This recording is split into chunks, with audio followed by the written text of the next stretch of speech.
steroid suspensions look to be forthcoming for A-Rod, Ryan Braun, and possibly 20 other Major League players. And I'll tell you why this is the beginning of a long, long road on this issue.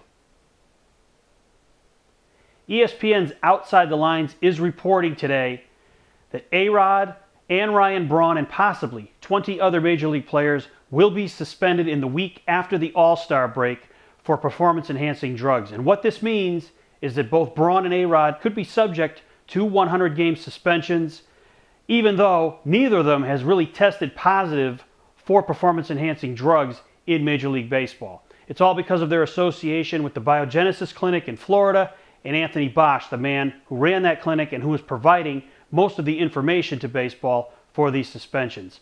And what's really making news here is not the suspensions themselves. This is something that we've been hearing about for the last couple of months, and we've all been wondering, when are these suspensions going to come down? But here's the deal, folks. This is just the beginning of a long, long process.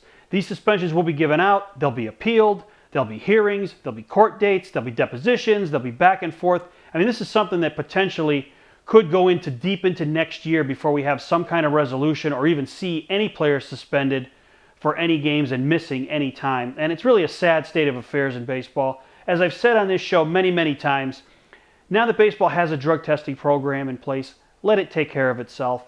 These past accusations, particularly with A-Rod and Braun, they just get dragged out over and over. And quite frankly, myself and many, many other baseball fans are just tired of it.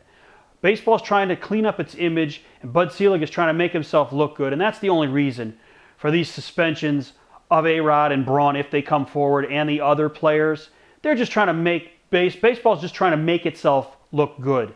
It was culpable along with the Players Association years ago about steroids. The game should have been cleaned up long ago from steroids. Neither side really wanted to do anything about it because they were raking in the cash. Now all of a sudden this is a big public issue and an emergency.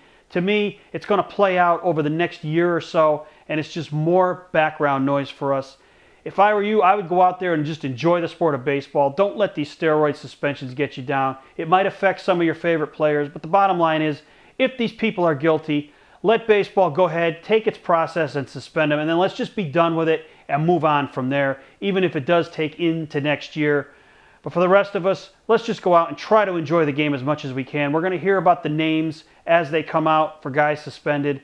But in the meantime, let's try to focus on baseball and try and put this ridiculous suspension situation in the background. So for you guys out there, your thoughts on the possible upcoming suspensions of A-Rod, Ryan Braun, and many others for steroids. Thanks for watching. Don't forget to subscribe and tell all your friends about This Week in Red. And don't forget to check out my blog at BoSoxInjection.com.